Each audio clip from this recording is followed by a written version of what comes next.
നമസ്കാരം. എല്ലാ പ്രിയപ്പെട്ട കൂട്ടുകാർക്കും ഫാസിസ്റ്റ് അക്കാഡമിയുടെ ഇന്നത്തെ വീഡിയോയിലേക്ക് ഹാർദമായ സ്വാഗതം. ഈ വീഡിയോ നമ്മൾ ചെയ്യുന്നത് നമ്മുടെ കമന്റ് ബോക്സിൽ കണ്ട റിക്വസ്റ്റിന്റെ അടിസ്ഥാനത്തിലാണ്. കോട്ടയത്തെ മറന്നോ എന്നൊക്കെയാണ് എല്ലാവരും ചോദിക്കുന്നത്. കോട്ടയം ജില്ലയുടെ കഴിഞ്ഞ തവണത്തെ പരീക്ഷ അതിന്റെ അനാലിസിസ് നടത്തി ഇപ്പോഴത്തെ പരീക്ഷയ്ക്ക് തയ്യാറെടുക്കുന്ന ആളുകൾക്ക് എങ്ങനെ ഇത്തവണത്തെ റാങ്ക് പട്ടികയിൽ കടന്നുകൂടുവാൻ തന്ത്രപരമായി സാധിക്കും എന്ന കുറച്ച് കാര്യങ്ങൾ മാത്രമാണ് നമ്മൾ ഇന്ന് ഇവിടെ പറയാനായിട്ട് പോകുന്നത്. അതോടൊപ്പം തന്നെ ഈ കോട്ടയം ജില്ലയിൽ പരീക്ഷ എഴുതുന്ന കുറച്ച് കൂട്ടുകാർ നമ്മുടെ നാട്ടുകാരായിട്ടുള്ള ആൾക്കാർ തന്നെയാണ്. അതായത് ചേർത്തല താലൂക്കിലുള്ള ആളുകൾ ഉണ്ട്. ഞാൻ കുറെ കാലം കോട്ടയത്ത് ക്ലാസ്സുകളൊക്കെ എടുത്തിട്ടുള്ള ഒരാളാണ്. അതുകൊണ്ട് തന്നെ അവിടെയുമുള്ള കുട്ടികളുണ്ട്. അപ്പോൾ അവരും പേഴ്സണലായിട്ട് റിക്വസ്റ്റ് ചെയ്യുകയാണ്, ആലപ്പുഴ ജില്ലയ്ക്ക് പരീക്ഷയ്ക്ക് മുന്നോടിയായിട്ട് നൽകിയതുപോലെ കുറച്ച് മാതൃകാ പരീക്ഷകളും അതേപോലെ അവരുടെ സംശയങ്ങൾ ക്ലിയർ ചെയ്യുന്നതിനുമൊക്കെ ആയിട്ട് ഒരു വാട്സപ്പ് ഗ്രൂപ്പ് ഓപ്പൺ ചെയ്ത് തരാമോ എന്ന രീതിയിൽ കുറച്ച് കൂട്ടുകാർ പേഴ്സണലായിട്ട് വിളിച്ചു പറഞ്ഞതിന്റെ അടിസ്ഥാനത്തിൽ നമ്മൾ അങ്ങനെ ചെയ്യുന്നതിന് അക്കാഡമിയുടെ ബോർഡിന്റെ പെർമിഷൻ വാങ്ങിച്ചിട്ട് ചെയ്യുകയാണ്. നമ്മുടെ വീഡിയോയുടെ ഡിസ്ക്രിപ്ഷൻ ബോക്സിലേക്ക് അത്തരത്തിൽ നിങ്ങൾക്ക് സംശയങ്ങൾ ഉന്നയിക്കുന്നതിനും പരീക്ഷകൾ എഴുതുന്നതിനൊക്കെ വേണ്ടിയിട്ട് ഒരു താൽക്കാലികമായിട്ട് ഒരു ഗ്രൂപ്പ് നമ്മൾ നൽകുകയാണ്. അപ്പോൾ നിങ്ങൾക്ക് ഈ പറയുന്ന പരീക്ഷ സെപ്റ്റംബർ മാസം 28-ാം തീയതിയാണ്. ഇനി ഏകദേശം നമുക്ക് നോക്കിയാൽ 2 ആഴ്ചയ്ക്ക് സമയമുണ്ട്, അല്ല 2 ആഴ്ചയ്ക്ക് മുകളിൽ സമയമുണ്ട്. ഒരു 17ഓളം ദിവസങ്ങൾ നമ്മുടെ മുന്നിലുണ്ട്. ഈ 17ഓളം ദിവസങ്ങൾ എപ്രകാരം പോകണം, ഏത് രീതിയിൽ തയ്യാറെടുക്കണം, എങ്ങനെയൊക്കെയാണ് മുന്നോട്ട് പോകേണ്ടത് എന്നതിനെ സംബന്ധിച്ചുള്ള നിങ്ങളുടെ സംശയങ്ങൾ നിങ്ങൾ ദിവസവും ചോദിക്കുകയാണെങ്കിൽ ദിവസവും അതിനെ ഞങ്ങളിൽ കഴിയുന്ന രീതിയിൽ ഞങ്ങളുടെ ഫാക്കൽറ്റികളുടെ സപ്പോർട്ടും കൂടി ആ ഒരു 3 ആഴ്ചക്കാലം നിങ്ങൾക്ക് ഉണ്ടായിരിക്കുന്നതാണ്.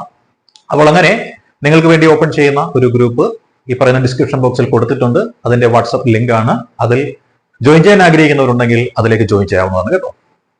അപ്പോൾ നമ്മൾ നോക്കുന്ന കാര്യം എന്താണ്? ഇവിടെ LDC കോട്ടയം ജില്ല പരീക്ഷ വരികയാണ്. പരീക്ഷാ തീയതിയൊക്കെ നമുക്കറിയാം. സെപ്റ്റംബർ മാസം 28-ാം തീയതിയാണ്. ഓണം കഴിഞ്ഞുള്ള ആലസ്യം അല്ലെ? 1-ാം ഓണവും 2-ാം ഓണവും 3-ാം ഓണവും 4-ാം ഓണവും കഴിഞ്ഞ് കഴിഞ്ഞാൽ പിന്നെ എന്താണ്? അടുത്ത ആഴ്ച പരീക്ഷയാണ് വരുന്നത്. കന്യാഞ്ചം കഴിഞ്ഞാൽ പിന്നെ അടുത്ത ആഴ്ച പരീക്ഷയാണ് വരുന്നത്. അപ്പോൾ പരീക്ഷാ ഹാളിൽ ചെല്ലുമ്പോൾ പകുതിയിലധികവും എന്തായിരിക്കും? നമുക്ക് ബ്ലാങ്ക് എന്ന അവസ്ഥയായിരിക്കും.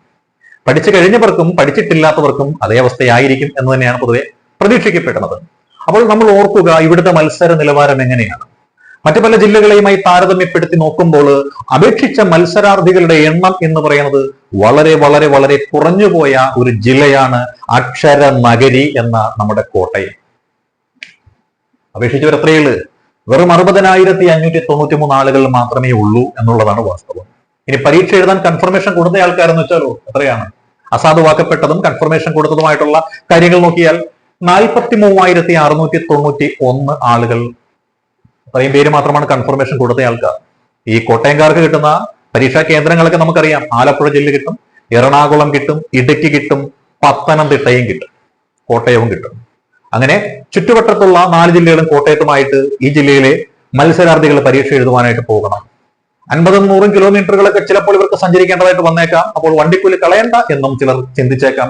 അങ്ങനെ വന്നു കഴിഞ്ഞാൽ പരീക്ഷ എഴുതാൻ പോകുന്ന ആൾക്കാരെന്ന് വെച്ചാൽ ഏകദേശം ഒരു 30,000-ഓളം ആളുകൾ മാത്രമായിരിക്കും എന്നുള്ളതാണ് നമ്മുടെ നിഗമനം. അപ്പോൾ എന്താണ്? ഒരു എലിമിനേഷൻ കഴിഞ്ഞിരിക്കുകയാണ് അവിടെ, അല്ലെ? പിന്നീട് നമ്മൾ പരീക്ഷാ ഹാളിൽ ചെന്ന് കഴിയുമ്പോൾ നമുക്ക് നമ്മളെ ഭയപ്പെടുത്തുന്ന ചോദ്യങ്ങളൊന്നും തന്നെ ഉണ്ടാവില്ല. നമ്മൾ എന്താണ് പ്രേരിപ്പിക്കാൻ, അല്ലെങ്കിൽ നമുക്ക് എന്താണ് നമുക്ക് മോട്ടിവേഷൻ തരുന്ന ചോദ്യങ്ങൾ. അതേ പറയുന്നുള്ളൂ, മോട്ടിവേഷൻ. എടാ നീ ചെയ്തോടാ, ഇത് ശരിയാകൂടാ എന്ന രീതിയിൽ മോട്ടിവേഷൻ നൽകുന്ന കുറെ ചോദ്യങ്ങൾ ഉണ്ടാകും. ആ മോട്ടിവേഷൻ കണ്ടെന്റ് ചെയ്യുന്നു, ചാടി കയറി കറക്കി പല ആൾക്കാരും എന്ത് ചെയ്യുന്നു? സാധ്യതകളെ ഇല്ലാതെയാക്കാറും ഉണ്ട് എന്നുള്ളത് വാസ്തവമാണ്. അപ്പൊ നമ്മൾ ഓർക്കുക, പരീക്ഷകളിൽ മനസ്സാന്നിധ്യമാണ് ഏറ്റവും വലുത്. അത് തിരിച്ചറിയണമെന്നുണ്ടെങ്കിൽ കഴിഞ്ഞ തവണത്തെ നമ്മൾ നോക്കണം, അല്ലെ? കഴിഞ്ഞ തവണ നല്ല നിലവാരമുള്ള പരീക്ഷാ ചോദ്യമായിരുന്നിട്ട് കൂടി ഉയർന്ന ഒരു കട്ട് ഓഫ് മാർക്ക് വന്ന ഒരു ജില്ലയാണ് കോട്ടയം ജില്ല. അക്ഷരനഗരി അതിന്റെ മാനം കാത്ത പരീക്ഷ എന്നേ ഞാൻ പറയുകയുള്ളൂ കേട്ടോ. അപ്പൊ കോട്ടയം ജില്ലക്ക് 54.67 ആയിരുന്നു കട്ട് ഓഫ്. ആ കട്ട് ഓഫ് മാർക്കിന് മുകളിൽ എത്തിയ ആളുകൾ 844 പേരാണ്. 844 പേർ. എന്നാൽ സംവരണം ഉൾപ്പെടെയുള്ള മറ്റ് കാര്യങ്ങൾ പരിഗണിക്കുമ്പോൾ കുറച്ചധികം ഉദ്യോഗാർത്ഥികൾ എന്ത് ചെയ്തു? ഉൾപ്പെടുത്തും ലിസ്റ്റിൽ. അങ്ങനെ ഉൾപ്പെടുത്തപ്പെട്ട ആൾക്കാര് അതിന്റെ നേരെ ഇരട്ടിയോളം വരുന്ന 1686 പേരോളം വന്നിട്ടുണ്ട്. നാളെ വരെ ഇവിടുന്ന് പോയ അഡ്വൈസിന്റെ എണ്ണം നോക്കിയാൽ ഈ പറയുന്ന ആഗസ്റ്റ് മാസം 2-ാം തീയതിയിലാണ് എനിക്ക് കിട്ടിയ ലാസ്റ്റ് കണക്ക്. അത് 502 ആളുകൾക്ക് അഡ്വൈസ് പോയിട്ടുണ്ട്. 1 വർഷത്തോളം കൂടി റാങ്ക് പട്ടികയ്ക്ക് കാലാവധിയുമുണ്ട്. അതുകൊണ്ട് തന്നെ ഏകദേശം ഒരു 300-ന് മുകളിൽ അഡ്വൈസ് ഇനിയും പോകുവാൻ സാധ്യത ഉണ്ട്. അങ്ങനെ മെയിൻ ലിസ്റ്റിൽ ഇട്ട ആളുകൾക്ക് ഞങ്ങളിൽ അഡ്വൈസ് കൊടുത്തു എന്ന് പബ്ലിക് സർവീസ് കമ്മീഷന് പറയാൻ സാധിക്കും. പക്ഷെ അതിൽ കൂടുതലും NJD മറ്റു കാര്യങ്ങളൊക്കെ ആയിരിക്കും എന്നുള്ളത് വാസ്തവമാണ്. എന്നാലും അവർക്ക് പറയാൻ സാധിക്കും അഡ്വൈസ് അത്രയും പോയിട്ടുണ്ടെന്ന് പറയാം, അല്ലെ? അങ്ങനെ നോക്കിയാൽ ഈ ഓസിക്ക് ഏതാണ്ട് 302ഓളമാണ് പോയിരിക്കുന്നത് എന്നാണ് മനസ്സിലാക്കാനായിട്ട് സാധിച്ചിരിക്കുന്നത്. 302ഓളമാണ് പോയത് എന്നാണ് എന്റെ ഒരു ഓർമ്മ കേട്ടോ. 302ഓളമാണ് പോയിരിക്കുന്നത്.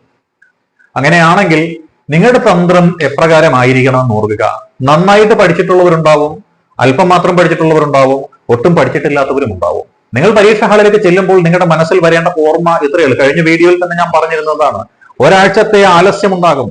കുട്ടികളുടെ സ്കൂൾ അടയ്ക്കുന്ന കാലഘട്ടമാണ്. പല ആളുകളും എന്താണ് കുടുംബസമേതം ടൂർ പോകുന്ന ഒരു കാലഘട്ടമാണ്. ഓണവും കന്യഞ്ചും ഒരാഴ്ചക്കുള്ളിൽ വരുന്നതുകൊണ്ട് ആഘോഷത്തിന്റെ കാലഘട്ടമാണ്. ബന്ധുജനങ്ങളുടെ ഭവന സന്ദർശനങ്ങൾ ഉണ്ടാകുന്ന കാലഘട്ടമാണ്. നമ്മുടെ പഠനത്തിന്റെ ടൈം ടേബിൾ എന്ന് പറയുന്നത് പൂർണ്ണമായും താളം തെറ്റുന്ന ഒരു കാലഘട്ടം കൂടിയാണ്. ഈ കാലഘട്ടത്തെ അതിജീവിക്കുന്നവനായിരിക്കും വിജയി. അതാണ് പറഞ്ഞു വരുന്നത്. അപ്പോൾ അതിനെ അതിജീവിക്കുവാൻ വേണ്ടിയിട്ടാണ് നമ്മൾ നേരത്തെ പറഞ്ഞ ഒരു വാട്സപ്പ് ഗ്രൂപ്പ് നമ്മൾ ക്രിയേറ്റ് ചെയ്യുന്നത്. ഇവിടെ നമ്മുടെ കോട്ടയം ജില്ലയിലെ കൂട്ടുകാർക്ക് വേണ്ടിയിട്ട് ക്രിയേറ്റ് ചെയ്യുന്നുണ്ട്. അപ്പോൾ തൊട്ടടുത്ത ജില്ലയായതുകൊണ്ടും അതുപോലെ ഈ ആലപ്പുഴ ജില്ലക്കാർ കുറെ പേർ അവിടെ പോയി പരീക്ഷ എഴുതുന്നതുകൊണ്ടും പേഴ്സണലായിട്ട് വിളിച്ച് കുറെ ആൾക്കാർ ആവശ്യപ്പെട്ടതുകൊണ്ടും മാത്രമാണ് നമ്മൾ ഇങ്ങനെ ഒരു കാര്യം ചെയ്യുന്നത്. അപ്പോൾ ഇവിടെ ശ്രദ്ധിക്കേണ്ടുന്ന കാര്യം എന്തെന്ന് വെച്ചാൽ, നിങ്ങൾ പരീക്ഷാ ഹാളിലേക്ക് ചെല്ലുമ്പോൾ നിങ്ങൾക്ക് 3 തരത്തിലുള്ള ചോദ്യപേപ്പർ കിട്ടും. നമ്മൾ പറഞ്ഞിട്ടുള്ളതാണ്, അല്ലെ?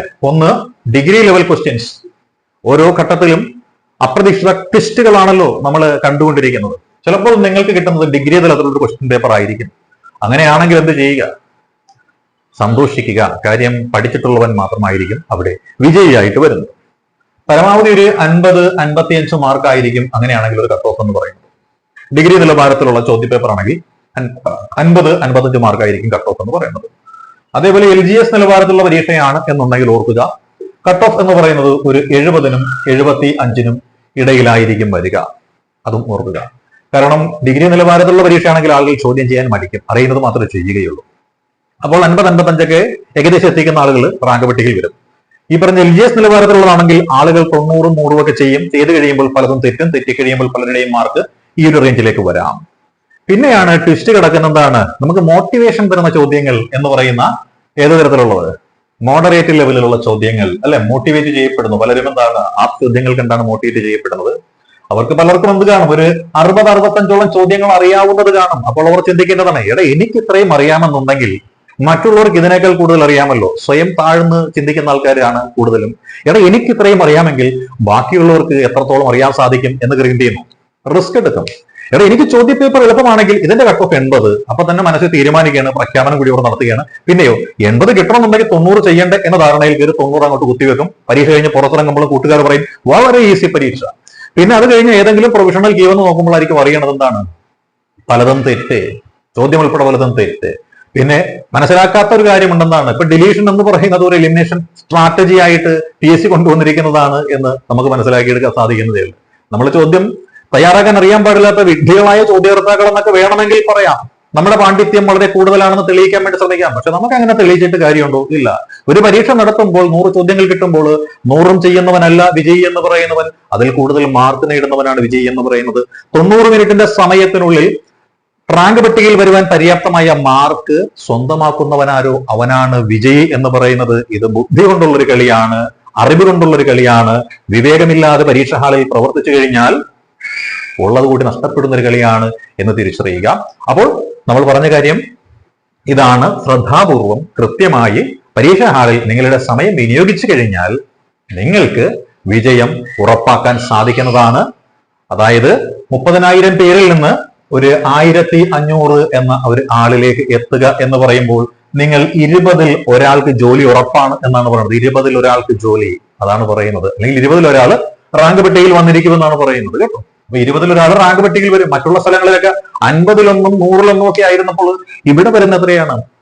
സപ്ലിമെന്ററിയുടെയും മെയിന്റെയും സപ്ലിമെന്ററി ലിസ്റ്റും മെയിൻ ലിസ്റ്റും കൂടി കൂട്ടിച്ചേരുമ്പോഴാണ് ഈ 1500 കണക്ക് ഞാൻ പറഞ്ഞത്.